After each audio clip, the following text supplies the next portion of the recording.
Fasai is a radiant 25-year-old who works at an arts magazine, known for her skills and her kindness toward her colleagues. She's been with Eat for over a decade, completely devoted to him. Today is the day he defends his doctoral thesis, a huge milestone, and she can't wait to celebrate his success. With a bouquet in hand and a heart full of excitement, Fasai heads out, ready to support him. On her way, Fasai meets her best friend, Bifai, who helps touch up her makeup and shares a rumor she overheard. Eat plans to propose to the woman he loves today. Thrilled, Fasai dares to hope her dream of a life with him is finally coming true. At the ceremony, Eat's hard work pays off as he's offered a prestigious role as head of surgery in a private hospital, thanks to his advisor. Then, with all eyes on him, Eat announces he's ready to reveal the love of his life. Fasai's heart races, but in an instant, her world shatters as he proposes to Kwan, his advisor's daughter, declaring that she's been his support all along. The truth sinks in. Eat never loved her, he only stayed with her for the benefits her father's connections could bring. Stunned and heartbroken, Fasai barely manages to hold herself together as Bifai quietly comforts her, saying her only mistake was loving the wrong person. Bifai takes her home, and Fasai decides to keep the heartbreak from her parents to spare them any worry. Later, their other friend, Nude, calls with some sad news. She can't join their planned Japan trip due to a family funeral. Seizing the opportunity, Bifai suggests Fasai take Nude's place to escape the pain without drawing any attention to her sadness.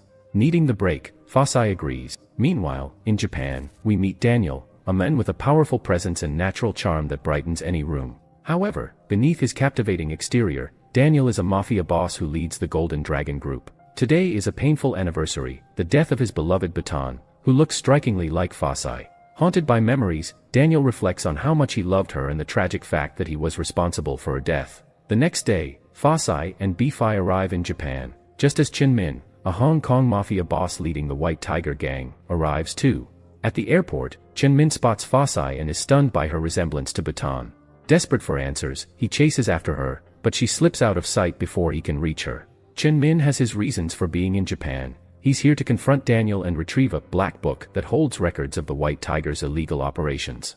Knowing Daniel plans to turn this book over to the police, Min is also seeking revenge for a massacre years ago, where his family was wiped out by the Golden Dragon gang. Back in Tokyo, Bifai does everything she can to help Fasai laugh again, urging her to never shed tears over a man like Eat. In a hidden location, Daniel tells his right-hand man, Biao, that today's the day he'll hand over the black book to the police. But lurking nearby, Daniel's driver, an undercover White Tiger member, overhears the plan and tips off his gang. The White Tigers ambush Daniel's car, only to find a mannequin and the double-crossing driver inside. As they realize they've been deceived, Daniel and his men appear, surrounding them. Min confronts Daniel, accusing him of sacrificing his own driver. Unfazed, Daniel responds coldly, saying he was aware of the betrayal, and in their world, treason is a death sentence. In the heat of the standoff, Min's right-hand man, Tian Kong, attempts a peaceful negotiation to retrieve the black book without further bloodshed. Daniel agrees to hand it over, but only if Min relinquishes all gang operations to him. Daniel promises to split profits equally but emphasizes that he alone will control the entire organization. Min coldly rejects the offer, declaring that his definition of fairness is seeing Daniel dead. Both leaders agree to settle their differences through a fight, using weapons only if one gains the upper hand. As they clash, Daniel overpowers Min, but instead of finishing him off, he fires away from him, taking off as if daring Min to follow. Min takes the bait, and Daniel leads him to a remote spot, catching him off guard and preventing any retaliation. Daniel insists he has no desire to hurt him, claiming his actions are ultimately for Min's own good. Suspicious and angry, Min accuses Daniel of only serving his own interests. Unleashing his pent-up rage, Min strikes Daniel, blaming him for stealing Baton, the woman he once loved, and for driving his father to death and his brother to madness by disobeying Daniel's orders. He's finally ready to settle the score. As Min's punches land, Daniel only defends himself, choosing not to fight back. But when Min draws a weapon, Daniel has no choice but to do the same. Gunfire erupts, leaving Min grazed on his side, while Daniel takes a bullet to his shoulder. Realizing Min won't relent until he's dead, Daniel escapes. Wounded but determined, Min orders Tian Kong to search every corner of the city to capture him, convinced he couldn't have gone far in his condition. Meanwhile, Fasai, hoping for some quiet time, heads out to buy gifts for her parents. Bifai stays behind, resting after a late night out with friends.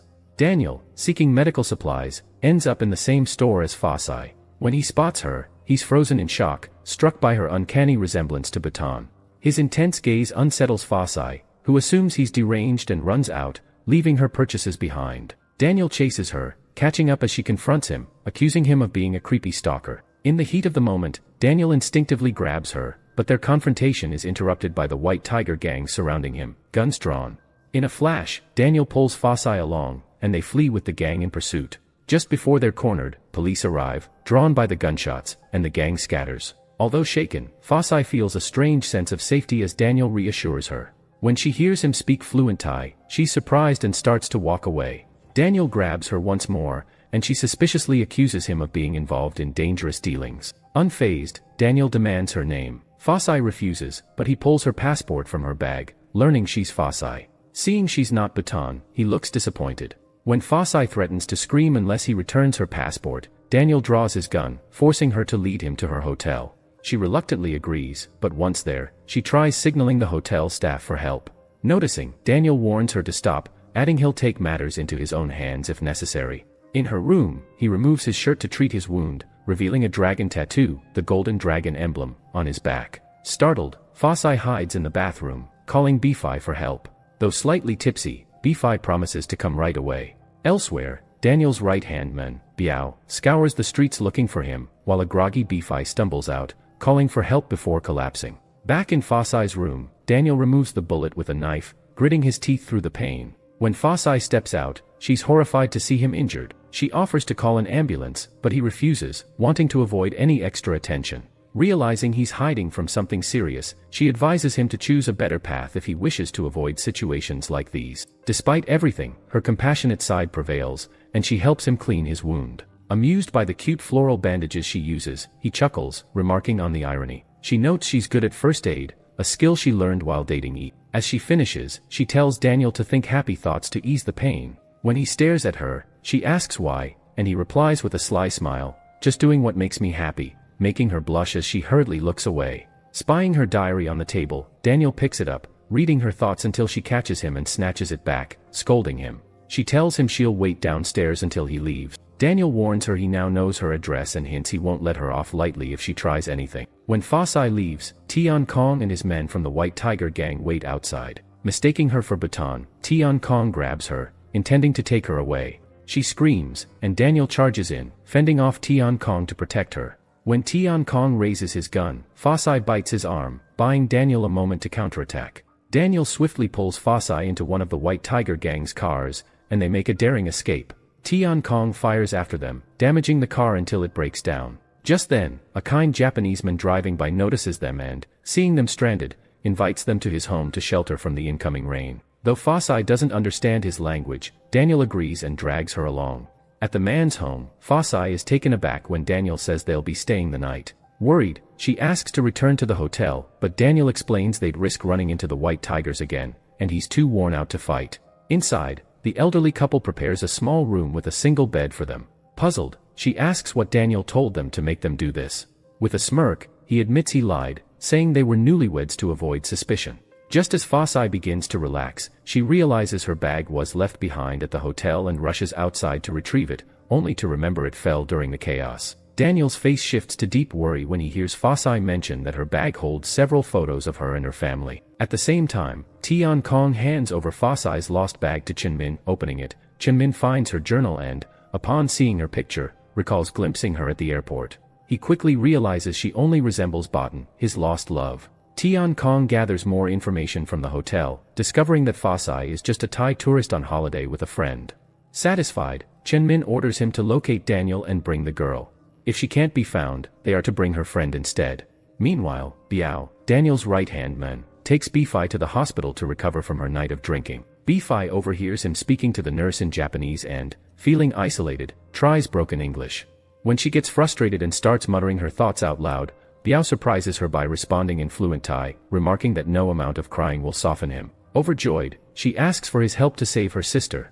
Though reluctant, Biao agrees and accompanies her back to the hotel.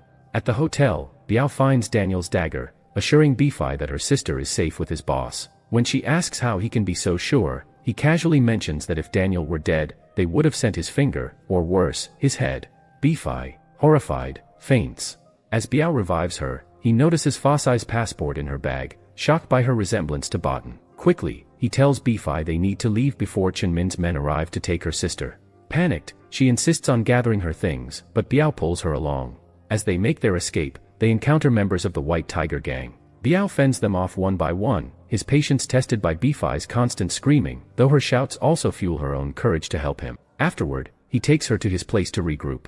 Once they're safe, Bifai demands answers. Biao tells her the truth without holding back. The people pursuing her sister are members of the White Tiger gang, led by Qin Min, an enemy of his own Golden Dragon gang. He explains they want Fasai because of her resemblance to Qin Min's deceased lover, Botan. Though skeptical at first, Bifai finally believes him after he shows her a picture of Botan. Still processing everything, she nods, and Biao tells her to freshen up.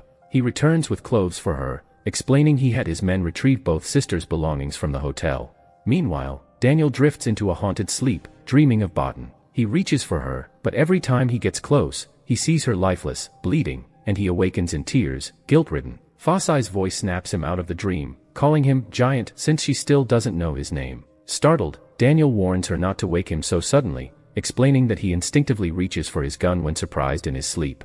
Unfazed, Fasai urges him to get dressed so they can return to the hotel. She even offers a disguise plan, handing him a piece of charcoal to darken their skin.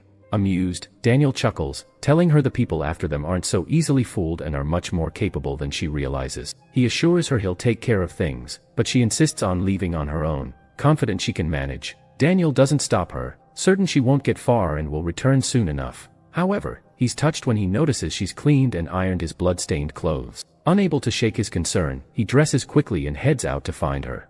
As Fasai walks alone, she approaches a local woman, desperately pleading for help, telling her she just wants to go home. But the woman, lost in translation, misunderstands her, mistaking her request for a plea for vegetables. Embarrassed, Fasai returns to the elderly couple's house, awkwardly clutching a handful of vegetables. She tries to be helpful in the kitchen, but soon finds herself sitting alone, overwhelmed with emotion and unable to hold back her tears. Daniel, noticing her distress, quietly approaches her, but her response is defensive. She threatens to tell the elderly couple everything and ask for their help, which sparks a flash of anger in Daniel. He warns her to stay quiet if she wants to keep the couple safe, explaining that the men pursuing him wouldn't hesitate to drag them into trouble if they knew they were sheltering him. Gently but firmly, he urges her to calm down, saying her impatience could put them all in serious danger. Finally, as her emotions settle, Fasai withdraws to a quieter spot, penning a heartfelt letter to her parents.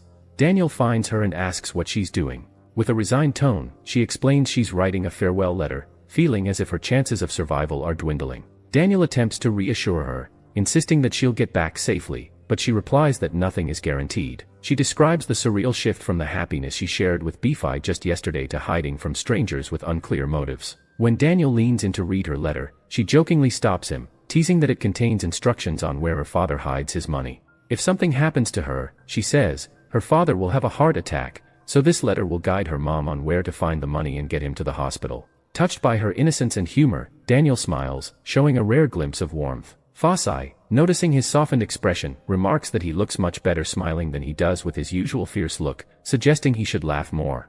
She explains that even forced laughter can trick the brain into happiness. Suddenly, she springs to her feet, determined to teach him how to laugh, giggling in a comically exaggerated way.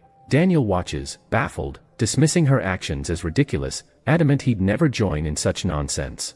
He starts to walk away, but Fasai grabs him to stop him, accidentally tearing his necklace. The moment shifts immediately, his expression hardens, and instead of accepting her apology, he grabs her letter and rips it in half, saying, "Now we're even." Outraged, Fasai slaps him, but Daniel grabs her hand, telling her she has no right to be angry, as her mistake came first. She fires back, accusing him of caring only about revenge and not considering other people's feelings. Declaring she's had enough, she says they'll part ways from this moment on. Fasai turns to leave, but Daniel blocks her path, firmly refusing to let her go. He picks her up, intending to carry her back, but she bites him in defiance, causing him to stumble and twist her ankle. Furious, she sits in silence, refusing to even look his way. Trying to make peace, Daniel mimics the silly laugh she taught him and, with a sheepish grin, asks for a chance to prove himself and protect her. Amused, Fasai softens, quickly forgiving him and remarking that he's lucky she has a forgiving nature. With their tensions eased, he carefully lifts her and carries her back to the elderly couple's house, showing an unexpected tenderness as he tends to her injured ankle. Back in Thailand, Eat faces mounting pressure from Kwan, who's frustrated that he still hasn't broken the news of their relationship to Fasai. Kwan urges him to be honest, but he brushes it off, assuming Fasai remains unaware of his betrayal since she didn't see him on his special day. Quan pretends to be patient, remarking that she only wants him to be upfront so no one mistakes her for a homewrecker. Eat commends her maturity, noting that she's much stronger than Fasai, and Quan, though feigning humility, reveals her true intentions through her intense gaze. Later, she visits Fasai's family's restaurant, subtly prying for directions to Eat's house. When they ask about her connection to him, she seizes the opportunity, claiming to be his fiancée. Fasai's family is shocked, informing her that Eat had once dated their daughter. The next morning, Daniel borrows the old man's car, driving out to find a signal so he can contact Biao. After an anxious wait, he finally reaches him, filling him in on the recent events and learning that Bifai is safe. Unbeknownst to Daniel, Tian Kong is still on their trail and spots the borrowed car, realizing that Daniel and Fasai must be hiding nearby. Meanwhile, worried by Daniel's delay, Fasai wanders around the village in search of him, only to catch the attention of Tian Kong and his men. Just as they're about to seize her, Daniel arrives, opening fire to fight them off. His ammo runs out just as he's about to take down Tian Kong, so he strikes him and makes a quick escape with Fasai in his arms. He carries her deep into the forest, explaining that they can't return to the elderly couple's house, as he doesn't want to endanger them any further. Back with Bifai and Biao, she notices the striking tattoos covering his arms, a dragon representing the Golden Dragon Gang, and a tiger, symbolizing the White Tiger Gang. Surprised, she blurts out, "Why would a Golden Dragon member have the mark of the rival gang?" Irritated, Biao snaps back, warning her to stay out of things that don't concern her. His response silences her, but she can't help but wonder about his past. That night, Daniel and Fasai rest in the forest under a star-streaked sky. When she stirs awake, she finds Daniel's jacket draped over her shoulders. Worried he might be cold, she carefully tries to return it, inching closer to him. But before she can pull away, Daniel gently draws her beside him, his voice barely a whisper as he tells her she has a kindness and resilience that no one else does. He asks her to promise him that no matter what happens, no matter where life takes them, she'll always protect her heart and stay true to herself. Overjoyed and moved, Fasai promises, vowing that she'll never let anyone change who she is. As the morning light filters through the trees, she watches him with quiet fondness, and Daniel tells her his men have prepared everything for a return to Thailand, along with her sister. Relieved and overjoyed, she realizes her journey home is finally within reach. Meanwhile, the White Tiger Gang spies report to Chinmin that Biao has picked up Fasai's friend and is on his way to the port. When Daniel and Fasai arrive there, she notices the reverent way his men treat him and suddenly realizes he's someone important. Curious, she asks who he truly is, but Daniel only tells her it's time to part ways. His men will lead her to her sister. Before he can say anything more, the White Tiger Gang appears on the scene. Without hesitation, Daniel orders his men to take Fasai away, but she resists, fear and concern filling her eyes as she worries for his safety. Frustrated yet overcome by the moment, Daniel pulls her close and kisses her as gunfire erupts around them. When he lets go, Fasai reluctantly follows his men, glancing back as Daniel's figure fades into the chaos, his silhouette becoming a lasting memory. 2 months later, Fasai clings to the memories of her time with Daniel in Japan, keeping his jacket and the broken necklace as silent reminders. She hopes to see him again, despite her doubts. On her way to work, she senses someone watching her, but when she turns, there's no one. Just then, she receives a call. Her magazine's building has burned to the ground. Rushing over, she finds nothing but ashes. That night, as she walks home, the eerie sensation returns, and she hides. But Chinmin steps out of the shadows, catching her by surprise. Panicked, she tries to escape, only to run into Tian Kong. She recognizes him instantly, realizing that Chinmin is the head of the White Tiger Gang. Chinmin approaches her with unsettling politeness, apologizing if his men frightened her and instructing Tian Kong to apologize as well. Though still afraid, Fasai tries to brush them off, hoping this is the last encounter she'll ever have with them. But as she turns to leave, Chinmin hands her a bag she had dropped. Apologizing for looking inside, he mentions he read her notebook and feels like he knows her now. Horrified, Fasai grabs the bag and hurries away, desperate to avoid more trouble. When she gets home, she discovers a strange drawing tucked inside her notebook, a chilling image of 2 people hanging. Elsewhere, Chinmin instructs Tian Kong to keep a close watch on her, believing she's his key to locating Daniel. Certain that Fasai has replaced Botan in Daniel's heart, he plans to use her to exact his revenge, feeling confident after witnessing Daniel's concern, and the kiss at the port. Across the sea in Hong Kong, Daniel reappears, no longer hidden in the shadows. Biao reports to him that the White Tiger Gang has made contact with Fasai. Meanwhile, back in Thailand, Bifai is startled to find Chinmin sitting at her family's restaurant with her parents, behaving like an ordinary customer, engaging them in cheerful conversation. Unsettled, she tries to leave quickly, only for Chinmin to follow her outside. Handing her a business card, he offers her a job, promising that she'll understand the meaning behind the strange drawing she found in her notebook if she accepts. Curious yet cautious, she asks what kind of job he has in mind. Chinmin, impressed by the depth of emotion in her artwork, suggests her talent could help his brother recover. She probes further, wanting to know about his brother's condition, but Chinmin remains mysterious, promising her answers if she agrees to work with him. As Fasai and Chinmin talk, a car pulls up, and Eat steps out, asking if there's an issue. Without hesitation, Fasai jumps into Eat's car to get away from Chinmin, but before they drive off, Chinmin stops her momentarily, urging her to think over his offer, assuring her she wouldn't regret it. Once they're on their way, Eat asks about Chinmin, but Fasai brushes it off, evading any real explanation. When she feels safely away, she requests to be let out, wanting to walk alone. Eat, trying to reconcile, asks if she's avoiding him because of his relationship with Quan. He tries to justify it, insisting that Quan is the only one truly suited for him. Fasai clarifies that her disappointment wasn't about him choosing Quan, it was about him betraying her trust.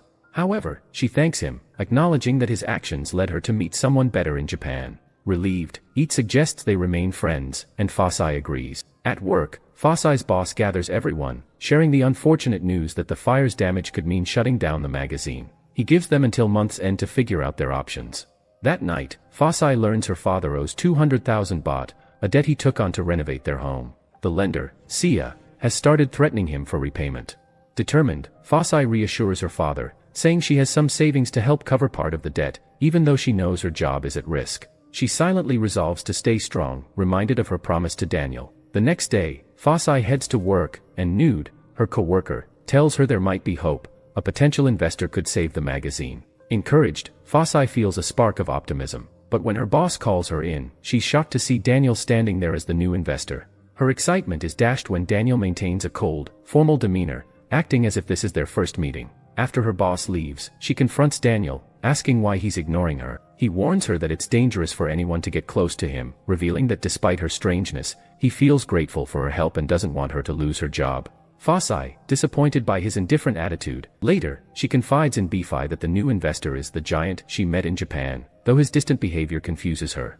Eager to help, Bifi finds Biao, thrilled to see him with Daniel, but when she notices Biao's equally cool behavior, she's puzzled and keeps pressing him about why his boss is being so cold with her friend. Biao, exasperated, finally admits that Daniel may act distant, but he genuinely cares for Fasai. This reassures Bifi, who senses that Daniel could be the right match for her friend. Later that day, Fasai arrives home to find a bouquet and a check for 100,000 baht labeled, "For my employee." Recognizing it's from Chinmin, she contacts him to return the check. Chinmin, excited, thinks she might accept his offer, but when they meet, he's disappointed to see her rejecting the money. He then asks her to visit his house so he can show her something important. When she hesitates, showing her apprehension, he reassures her, saying she'd be safer with him than with Daniel. He insists on her coming with him, promising that if she decides against working with him afterward, he won't push her again.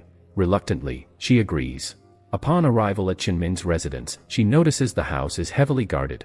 When she spots Tian Kong, her anxiety spikes, and she instinctively hides behind Chinmin, still afraid of him. Chinmin introduces her to his mentally ill brother, and as Fasai watches the men, Chinmin is reminded of Batan, his past love. A painful memory floods back, a time when Batan cried in front of him. Overcome, he suddenly hugs Fasai, calling her by Batan's name, leaving her terrified. She screams as Chinmin and Tian Kong pry his brother away. Realizing how shaken she is, Chinmin apologizes sincerely, regretful for what happened. When Fasai asks Chinmin who Batan was, he reveals that she was the person Yao despised most and that Fasai bears a striking resemblance to her. He explains that he brought her here to witness the impact of Daniel's betrayal on Yao. Once, he and Daniel were like brothers until Daniel turned on him, killed his father, and nearly took his brother's life. Though Chinmin managed to save his brother, the trauma left him in the fragile state she now sees. Fasai realizes the drawing he made in her notebook was meant to represent his father and brother, stirring her sympathy. However, she struggles to believe that Daniel could commit such an atrocity and asks if there's any proof.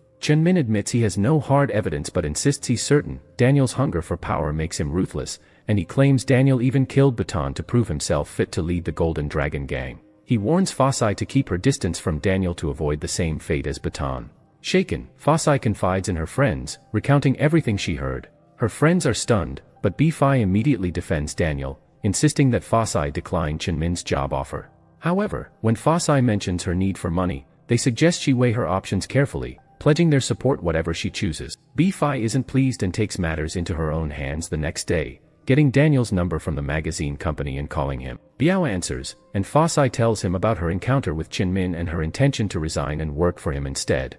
When Biao relays this to Daniel, he feels a pang of regret but masks it with indifference, sticking to his decision not to interfere. He goes to the magazine to finalize the investment paperwork, hoping to maintain a stoic front. Meanwhile, after much deliberation, Fa-Sai texts Chin-min, apologizing and declining his offer. Furious, Chin-min storms out of his house in a rage. When Fa-Sai arrives at work, she's surprised to see Daniel still there, and her choice to stay at the magazine clearly lifts his spirits. Biao notices Daniel's joy and is quietly pleased for him. Daniel overhears the director discussing Fa-Sai's work and requests that she be the one to write and personally deliver the weekly content to him. Eager to please, the director quickly agrees. That night, Daniel and his men show up at Chin-min's nightclub, a place where the Golden Dragon Gang is strictly unwelcome. Despite the risk, Daniel's crew fights their way past Chin-min's White Tiger Gang and forces entry. Once inside, Daniel confronts Chin-min privately, voicing his frustration and accusing him of trying to manipulate him into a trap. He cautions Chin-min against involving an innocent girl in their feud, pleading with him not to use Fa-Sai as a pawn.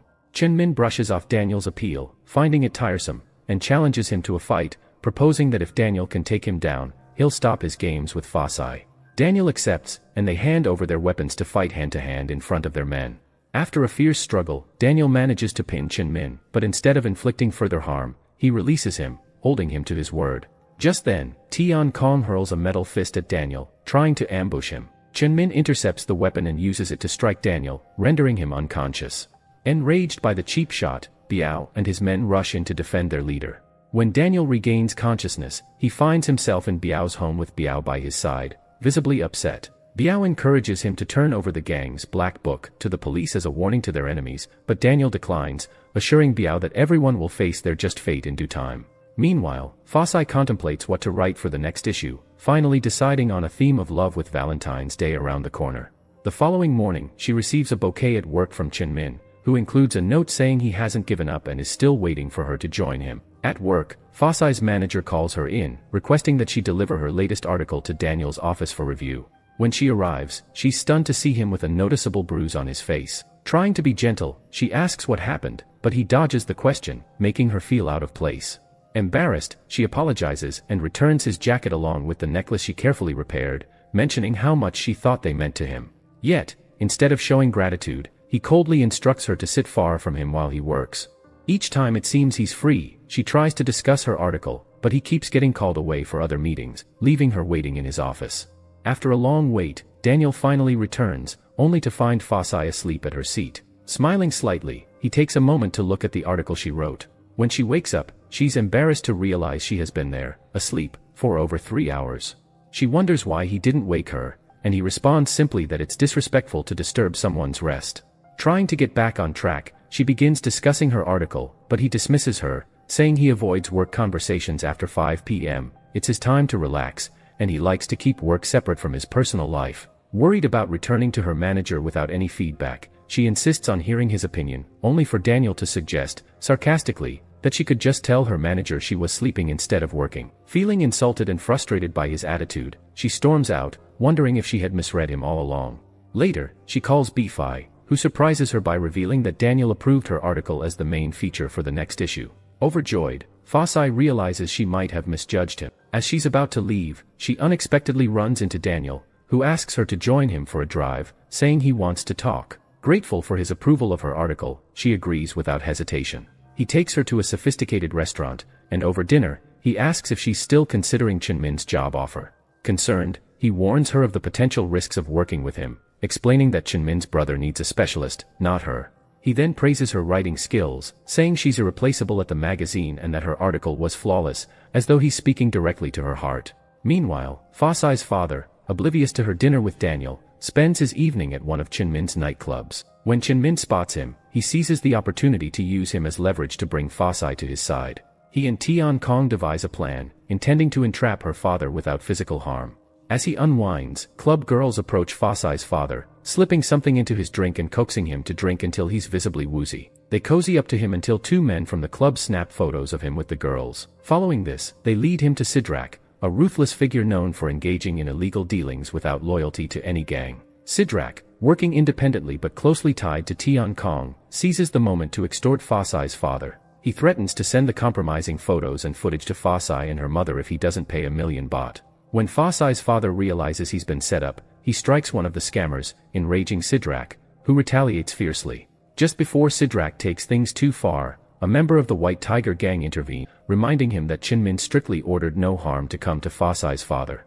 As Fa Sai's father gathers his strength, he manages to push back against the young guard keeping an eye on him and escapes. Just then, Fa Sai arrives close to the nightclub, calling her father to check where he is. Desperate, he asks her to come to him quickly, though he can't say exactly where. Before he can get far, Sidrak catches up and starts beating him, but when Fa Sai sees the brutal attack, she rushes over, fearfully trying to pull Sidrak away. Sidrak turns, noticing Fa Sai's striking beauty, and makes a move to assault her in front of her father. Her scream catches Chinmin's attention as he arrives just in time, throwing Sidrak off and savagely beating him for not following orders. Seeing his daughter in danger breaks Fa Sai's father's spirit, and he collapses, unable to bear the pain. Chinmin immediately takes him to a private hospital owned by Kwan's family. Kwan herself oversees his case, and when she steps out of the room, she reassures Fa Sai and her mother that he's past the critical stage but needs urgent surgery. Shocked and devastated, Fa Sai and her mother worry about how they'll cover the expensive operation. Chinmin is visibly upset and storms off, taking his anger out on himself, while Tian Kong, his right-hand man, coolly suggests they use the situation to their advantage. He urges Chinmin to pressure Fa Sai to work with them, leveraging her father's predicament.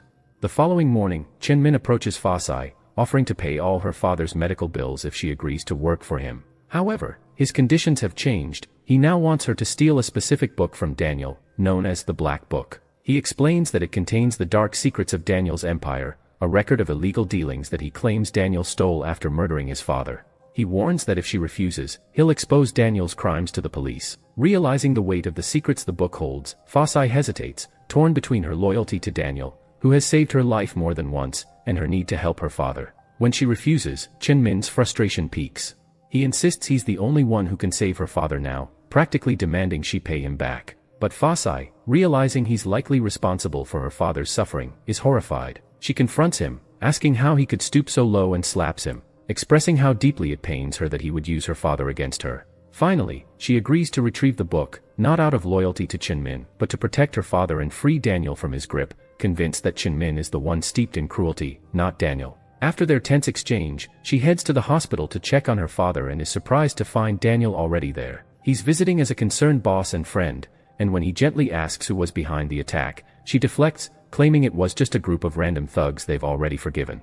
With a pointed look, she subtly advises him to consider forgiveness, hinting that it could ease his own bitterness toward Chinmin. Daniel, however, is unmoved, telling her it's too late for peace between them.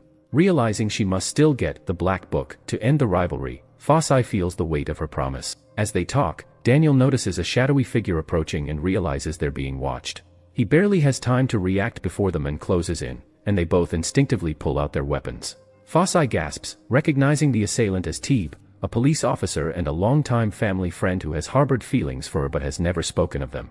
Teeb explains he came to check on her father and, upon seeing Daniel, immediately engages him, as the police are now investigating the rising Mafia presence in the area. During the confrontation, Teeb makes it clear he's aware of Daniel's dealings, informing him that the police know about his pending alliance with Khaled, a powerful figure in the White Tiger gang. Fa Sai, disturbed by Daniel's willingness to ally with dangerous figures like Khaled, warns him that such actions will only worsen his feud with Chinmin. Unfazed, Daniel simply tells her that his partnership with Khaled promises high profits, unaware of how deeply Fa Sai's disappointment is cutting into her loyalty toward him. As Teeb interrupts their conversation to visit her father, Fa Sai decides not to bring up the book again with Daniel. She's lost hope of reconciling with him. Meanwhile, Bi-Fi and Naut make their way to the hospital to see Biao. While Bi-Fi is eager to greet him, Naut is uneasy around Daniel and his men, especially Biao, and expresses her desire to leave. Bi-Fi approaches Biao, questioning him about what he did to scare Naut, but as always, he brushes off her inquiry. Just then, a seriously ill patient passes by, and as Bi-Fi steps aside to let him through, she nearly loses her balance, expecting Biao to catch her. To her shock, instead of supporting her, he carelessly lets her fall to the ground. The patient's son rushes over, crying out for his father, and Biao, struck by the scene, gets lost in memories of his own father, tears streaming down his face. Bi-Fi, seeing how deeply affected he is, follows him, eager to understand his emotion. When Biao tells her to stay out of his business, she opens up, revealing her own painful past as an orphan. She explains that she lost her parents when she was 10, and after their death, she vowed to become beautiful and wealthy, hoping to shield her family from further sorrow. As Biao walks away, Bi-Fi attempts to stop him, but suddenly, and accidentally breaks her arm. Danny rushes over, apologizing, while Biao feels an overwhelming sense of guilt and promises to cover her medical expenses. Later that night, Fa-Sai's father undergoes surgery, and when her mother asks about the money for the operation, Fa-Sai lies, claiming she borrowed it from a colleague and plans to repay him in installments. Quan emerges from the operating room, reassuring them that the surgery was a success and that Fa-Sai's father has passed the critical stage. Grateful, Fa-Sai seeks to thank Quan, who tells her that if she truly wants to show her gratitude, she should stay away from Eat and stop bothering him. Quan hints that Eat has confided in her about Fa-Sai's request to be taken somewhere, but Fa-Sai doesn't want to deny it outright. Instead, she tells Quan that not everything she hears is true, and thanks her again, not just for saving her father, but for keeping Eat out of her life. Quan is taken aback, unable to fathom why Fa-Sai would say such a thing. Nearby, Chen-Min listens in on their conversation and approaches Fa-Sai, pleased to see her maintaining her composure. However, when she urges him to do the same, he sits down with Daniel and warns her not to underestimate him, labeling Daniel a killer. He recounts how they recently expelled a young man named Shawa from their gang. Following that, Daniel had Shawa killed after he shot at Khaled, a Mafia leader, igniting a bloody feud fueled by a tattoo Khaled despised. Fa-Sai defends Daniel, claiming she has only heard of Khaled from him and believes their dealings are purely business-related. She doubts Chen-Min's assertion that Daniel had anything to do with sending Shawa away. In response, Chen-Min reassures her that he's not lying and is too wise to provoke someone as dangerous as Khaled. He pleads with her to help him retrieve the Black Book to protect his family's honor, promising that once he has it, he won't trouble Daniel again and will ensure it is returned quickly and easily. The following day, Fa-Sai makes her way to Daniel's company, pretending to search for a lost pen she claims is of great value to her. As she discreetly scans the office for the Black Book, she comes up empty-handed. Daniel, puzzled by her odd behavior, urges her to stop searching, explaining that if the book were there, the maid would have already returned it to him. Before she leaves, he asks her to wait until he finishes his work and offers her a ride home, which she accepts. As they drive, Fa-Sai continues her search for the book but finds nothing. Suddenly, chaos erupts when two armed men appear and start firing at them. Biao leaps out of the car to chase after the attackers, but Daniel quickly pulls him back, concerned for his safety.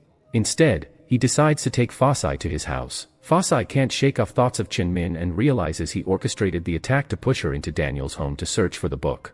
Upon arriving, they meet the house manager, and Daniel instructs her to keep an eye on Fa-Sai. Just then, Fa-Sai receives a message directing her to search Daniel's room for the book. She cleverly asks Daniel where the bathroom is, and as soon as she enters, she receives a call from Chen-Min. Anxiety fills her as she contemplates searching Daniel's room, feeling more like she's in a Mafia leader's lair than a welcoming home. Recognizing the house manager's poor memory, she plans to use this to her advantage if she feels threatened. When she exits the bathroom, she notices Daniel is busy with a guest and his men are gathered around him. Seizing the moment, she slips into his room and resumes her search for the book. Meanwhile, Daniel finishes his meeting and asks the house manager about Fa-Sai. She tells him she's in the garden. As Daniel decides to go to his room to change, Fa-Sai senses his presence nearby and doesn't know what to do. In a panic, she hides, clutching a large book tightly, feeling increasingly frightened. Just then, Daniel walks in, changing clothes in front of her, causing her to blush and accidentally bump into the book. Hearing the commotion, Daniel heads over to investigate. Luckily, Biao arrives and calls Daniel over, eager to show him something outside, the presence of Chen-Min, who is lurking near the mansion. Biao believes Chen-Min is watching them and wants to confront him, but Daniel stops him. As Fa-Sai tries to escape back to her previous hiding spot, she overhears Biao telling Daniel that he's investigating the person who shot at Khaled and discovered he was formerly part of the White Tiger gang. Biao suspects Chen-Min is behind the attack to frame them and advises Daniel to meet with him to clear things up. Relieved to learn that Daniel isn't involved, Fa-Sai hurries downstairs, but Daniel's driver spots her. When Daniel hears his driver talking to her, he rushes out, worried about what she's doing there. In her anxious state, combined with the bump from the book, Fa-Sai's nose starts bleeding. Daniel, alarmed by her condition, carries her into his room, believing she's unwell, and begins to tend to her injuries. After checking on her and ensuring she's alright, he questions why she was upstairs. Fa-Sai recalls the house manager's weak memory and lies, telling Daniel that the manager had sent her to use the upstairs bathroom since the downstairs one had no water. As she prepares to leave, she hugs the house manager, feeling a twinge of guilt for deceiving her. When Fasai reunites with her friends, she shares that she visited Daniel's house searching for the book but didn't manage to find it. However, she did uncover something crucial: Daniel isn't involved in Chinmin's troubles. This revelation sparks suspicion among her friends, who begin to speculate that someone is deliberately trying to sow discord between the two gangs to prolong the conflict. Nut, who has a deep fear and dislike for Biao, is the first to express her doubts about him. The following morning, as Daniel heads to the magazine office, Bifai keeps a watchful eye on Biao. When Biao notices her presence, he threatens her, warning her to stay away. Bifai seizes the moment to draw attention to herself, and when Biao inquires about her actions, she reveals that she wants him to take responsibility for what he did to her hands. However, upon seeing his weapon, she admits to feeling scared. Daniel, curious about how he should take responsibility, listens as Bifai explains she has a lot of work today and will be there late, asking him for a ride home since her hands are too injured to drive. Daniel agrees and instructs Biao to stay with her. Biao, however, refuses, claiming he wouldn't feel safe away from Daniel. Daniel reassures him that he won't be very active today because he intends to check on Fasai's father. After Daniel leaves, Fasai's manager notices his interest in her and approaches him with a proposal. She suggests that Daniel become a spokesperson for their magazine, believing his good looks would attract more buyers. She recalls having previously offered him this opportunity, which he declined, but insists that if she approaches him again, he will agree. In return, she promises to feature one of her stories on the magazine's front page. That night, when Daniel visits Fasai's father at home, Eat unexpectedly walks in.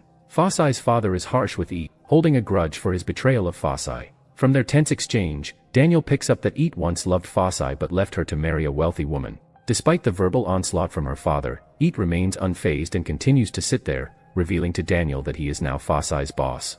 When Fasai's father starts feeling unwell, he excuses himself to rest, and Fasai, along with her mother, accompanies him. Eat, filled with jealousy toward Daniel, asks if he has bought the magazine that Fasai works for. Daniel clarifies that he is merely an investor. Eat attempts to insinuate that he and Fasai share a close relationship, noting it's strange that Fasai never mentioned him to Daniel. Daniel coolly replies that their communication ceased some time ago. Daniel then thanks Eat, saying that it was thanks to him that he met Fasai and fell in love with her at first sight, asking Eat to keep this confession confidential.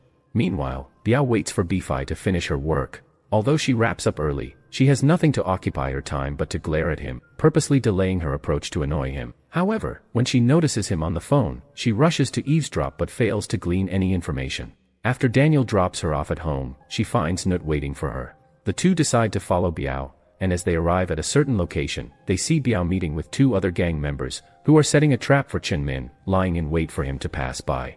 When Chinmin arrives, they ambush him and start to beat him up. Nut and Bifai, taken aback by the violent scene, quickly send a message to Fasai, reporting what they've witnessed. At that moment, Eat is leaving, and when Daniel sees a message pop up on Fasai's phone, he reads it. Just as Fasai approaches him, he asks about her friends.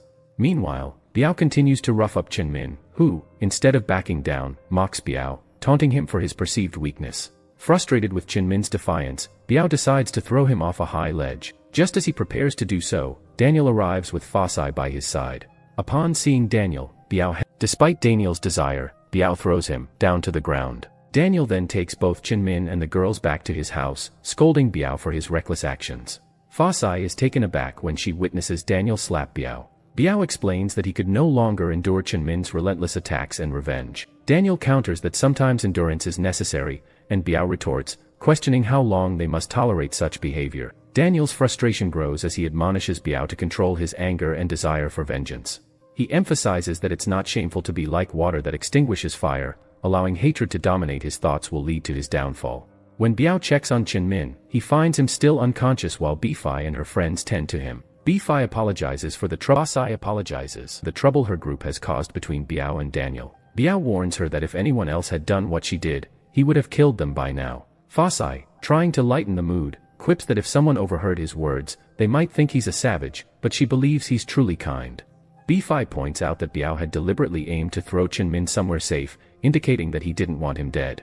Biao clarifies that his actions toward Chinmin were meant to intimidate him into ceasing his harassment of Daniel. Fasai is surprised to hear about Biao's strong affection for Daniel, prompting him to confess that his feelings don't compare to what Daniel has done for him. He reveals that he, Daniel, and Chinmin were once close friends and that he is actually Chinmin's biological cousin. One day, while visiting Chinmin's home, Biao's father storms down the stairs, furious, and takes Biao aside. Concerned, Biao asks what's wrong, only to discover that Uncle Hao, Chinmin's father, has demanded that Biao step down from his position as leader of the White Tiger Gang. Biao believes Yao is behind the threats against him, as he's far worse than his own father. Biao's father insists he won't relinquish his leadership, wanting to pass it on to Biao. However, Biao seems indifferent to the position, focused instead on his passion for music and playing the guitar. Things escalate when Hao, accompanied by Yao, Tian Kong, and several henchmen, attacks Biao's father's house, demanding he step down.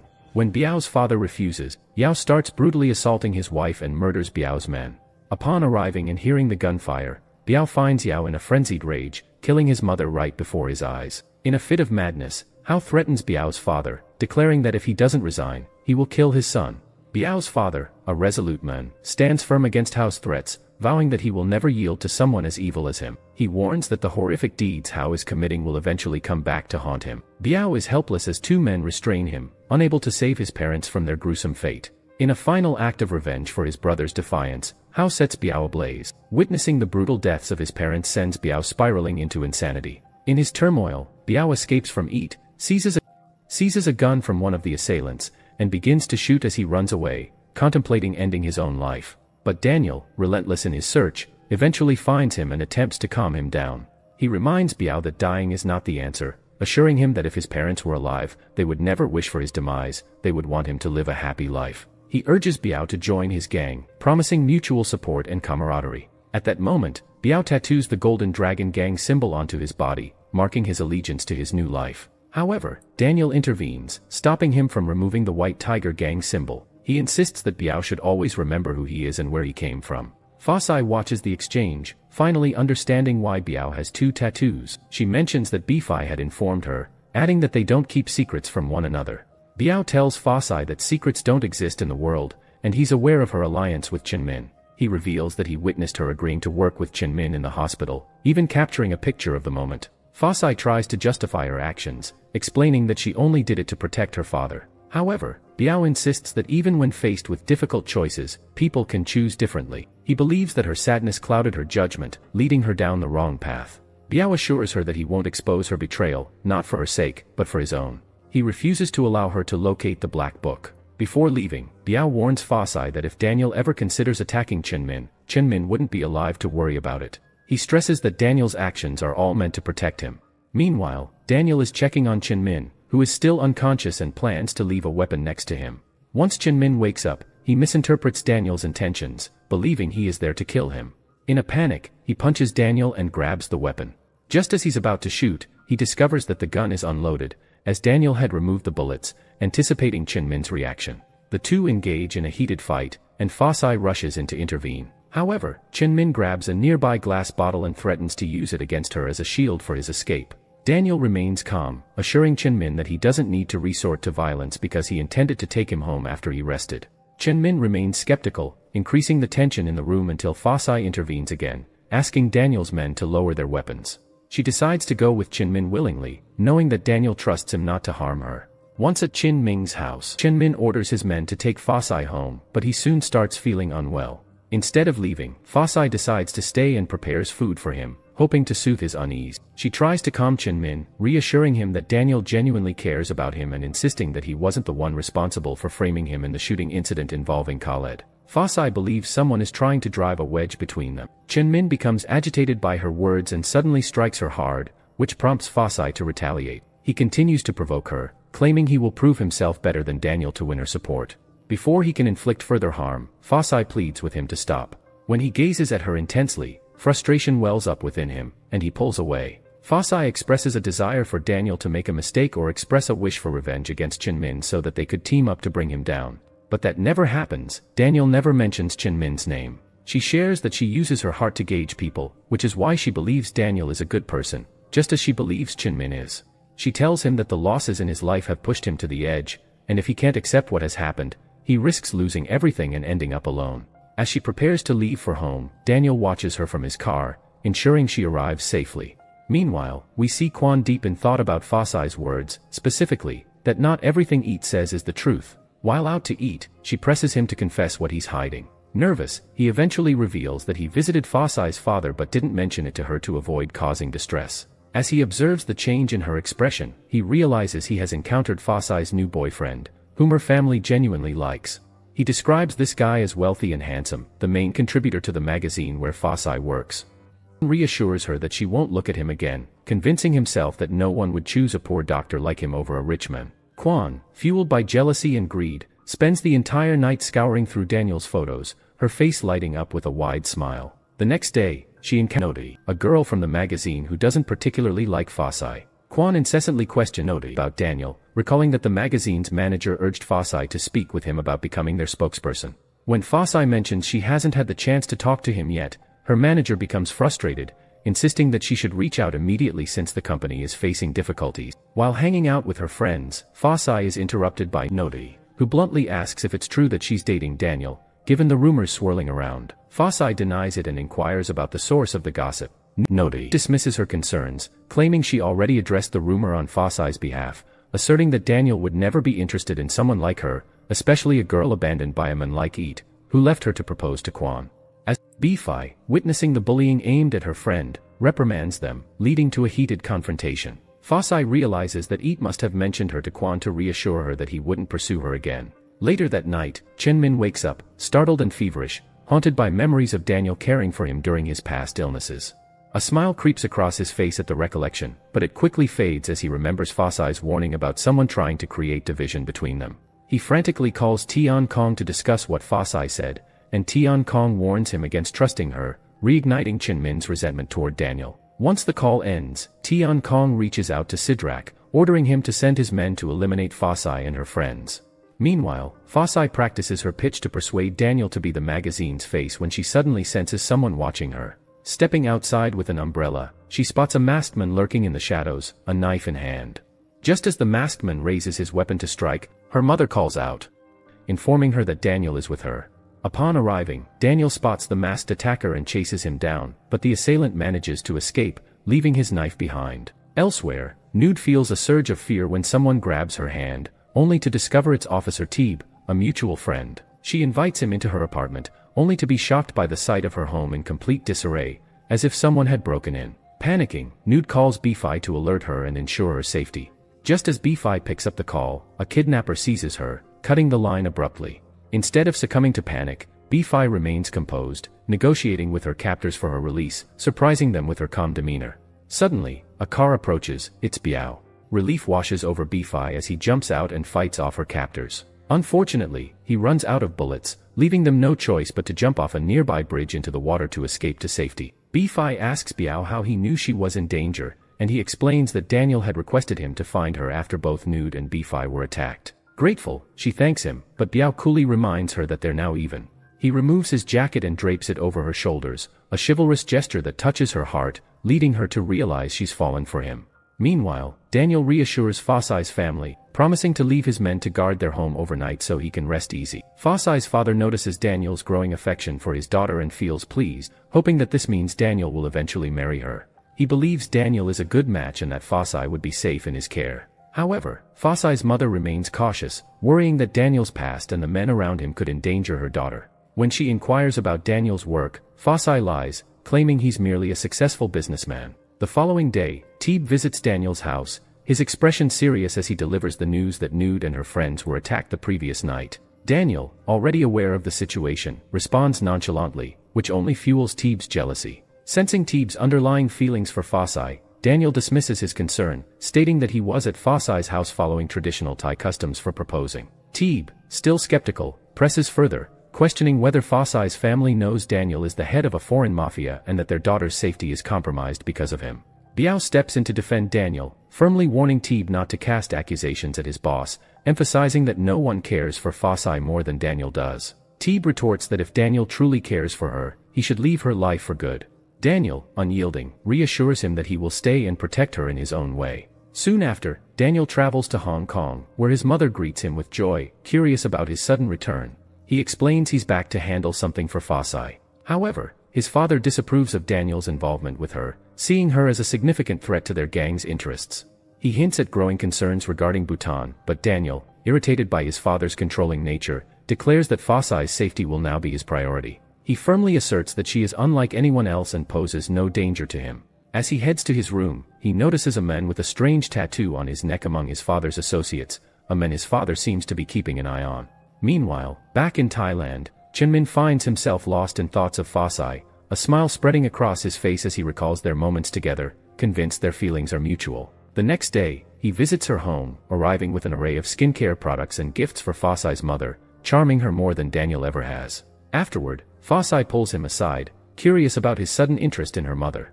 Chinmin candidly admits he's trying to win her over, confessing that he discovered his true feelings for Fasai after their intimate night together, emotions he's never felt for anyone else. Fasai, slightly embarrassed, informs him that she doesn't reciprocate those feelings. Undeterred, Chinmin reassures her that he's in no rush and will patiently wait for her to fall in love with him. Suddenly, Chinmin spots Daniel's car nearby. Unable to stand being around her any longer, he urges Fasai to quickly bring him the black book. He then confronts Daniel, boldly declaring his love for Fasai and stating he's prepared to fight for her. Daniel, though angered, tries to remain composed and pulls Fasai aside to ask if Chinmin has crossed any lines. She reassures him that Chinmin hasn't done anything inappropriate, but Daniel informs her that Chinmin has confessed his feelings for her. When Fasai brushes it off as a joke, Daniel insists that Chinmin isn't joking about love. He explains that Chinmin has never been bold enough to express his feelings for Bhutan but has dared to do so with her. Fasai innocently tells Daniel she doesn't have feelings for Chinmin, which fills him with relief. In that moment, Daniel presents her with a gift he specifically traveled to Hong Kong for, a bracelet shaped like a golden dragon. He explains that the bracelet symbolizes his gang and represents him, vowing it will keep her safe. He asks her to promise never to take it off, and she agrees but requests something in return. Daniel, eager to please, assures her he'll get her anything she desires, as long as her request isn't for the moon and stars. Feeling emboldened, she asks him to be the cover model for her magazine, and he readily agrees. When her boss learns of Daniel's commitment, he's ecstatic, promising to feature her story on the magazine's front page as he previously vowed. Bi then has a brilliant idea and suggests they feature a couple alongside Daniel, considering the magazine's love-themed issue. She proposes Fasai as the female model, but Nude interjects, asserting that while Fasai's idea is good, it could be even better with a wealthy, famous figure. This would attract more readers and boost sales. Impressed by the suggestion, the boss becomes even more enthusiastic when Nude reveals she has a specific model in mind who would readily participate, Quan. Nodi promptly contacts Quan, who eagerly agrees to join the shoot. Quan's father overhears their conversation and asks who Daniel is. With excitement, she explains that Daniel is the ideal man for her. Quan's father, puzzled by her enthusiasm for Daniel, questions her feeling. She reminds him of his advice to choose the best, asserting that, to her, Daniel is exactly that. Concerned, her father warns her not to rush into things, suggesting she doesn't know Daniel well enough and that he might already have a girlfriend. Confidently, Quan responds that Daniel's current girlfriend doesn't stand a chance against her. She believes she excels in every way and is certain he will choose her over anyone else. The following day, Daniel arrives at the magazine's photoshoot venue, accompanied by his men. His eyes immediately search for Fasai, who is busy distributing food her mother prepared to her colleagues. His heart swells when he sees her wearing the bracelet he gifted her, but her mood shifts as Quan arrives, flaunting the food she brought for the crew. Nodi and her friend gleefully toss aside Fasai's food, attempting to embarrass her. Yet, Bi, always the protector, steps in to defend Fasai, teasing Quan and her friend. The magazine editor then introduces Quan to Daniel, but he remains oblivious, fixated solely on Fasai. As Quan attempts to charm Daniel from the moment they meet, Fasai feels a wave of jealousy wash over her, fearing that Quan might win Daniel's affection. Feeling overwhelmed, she leaves the group, but Daniel follows her, while Quan seethes with frustration at their interaction, especially when Daniel gently adjusts Fasai's bracelet, urging her to be careful with it. He playfully asks for some of the food she brought, filling her with joy that he chose her offering over Quan's. Meanwhile, Bi takes a break from her duties to secretly snap photos of Biao from a distance. He senses her presence and approaches, teasing her about being a spy. She laughs it off, claiming she's merely admiring him from afar. However, instead of being flattered, Biao warns her to stay out of his business. Just as he's about to leave, they spot a snake, startling them both. When Bi realizes it's just a toy, she teases Biao, questioning how a Mafia member can be so easily frightened. He retorts that even those in the Mafia are human, to which she replies that if he's human, he should learn to laugh, even if just once. Biao insists he has no time for laughter, stating that his primary concern is to protect his boss. Bi interrupts, urging him not to hide behind his work as an excuse, and she shares her own struggles with loneliness. She confides that her sadness once drove everyone away, and she doesn't want him to endure the same fate. Encouraging him to smile, she adds that it would make him as handsome as Daniel. Her heartfelt words resonate with him, but he coolly responds that if she truly wants him to be happy, she should stay away from him, turning to walk away. Despite his cold demeanor, Biao halts in front of a car window, attempting to practice his smile. Nude, spotting him in the reflection, assumes he's lost his mind and rushes to inform Bifai, who is thrilled to know her words have touched Biao's heart. She resolves to help him heal from his sorrows and embrace his feelings for her. Back at the photo shoot, Quan calls Fasai over to help her with her shoes. Fasai recognizes that Quan is doing this to humiliate her but obliges nonetheless. Quan inquires why Daniel gave her the bracelet, and Fasai lies, saying Daniel brought gifts for everyone in the office from his trip to Hong Kong. Quan laughs, describing Daniel as charming, remarking that his thoughtfulness could make any woman obsessed with him believe he has fallen for her. She slyly asks Fasai if their office has any such obsessed woman, and when Fasai insists there isn't, Quan smirks, stating she won't worry about visiting the office with Daniel then. Puzzled, Fasai warns Quan that Eat would be unhappy to hear this, explaining she doesn't want him to suffer the same heartbreak she endured, as betrayal is a painful experience. Quan dismissively suggests that since Fasai cares so much, she can look after Eat because Quan won't be available for him anymore. Fasai realizes this means Quan intends to break up with Eat and pursue Daniel instead. As the photo shoot commences, Fasai feels a deep hurt seeing Quan cling to Daniel. Despite this, Daniel remains indifferent to Quan's advances, his gaze focused on Fasai, offering her warm smiles. However, blinded by jealousy, Fasai fails to notice his affection and walks away. Nude and Bifai intercept her, urging her to stand her ground and not let Quan steal Daniel away. But feeling insecure, Fasai laments that she has nothing compared to Quan that would catch Daniel's attention. Defeated, she leaves, only to be called to the parking area shortly after, with someone claiming her boss wants to see her. Yet, as she steps outside, a shadowy figure sneaks up and grabs her.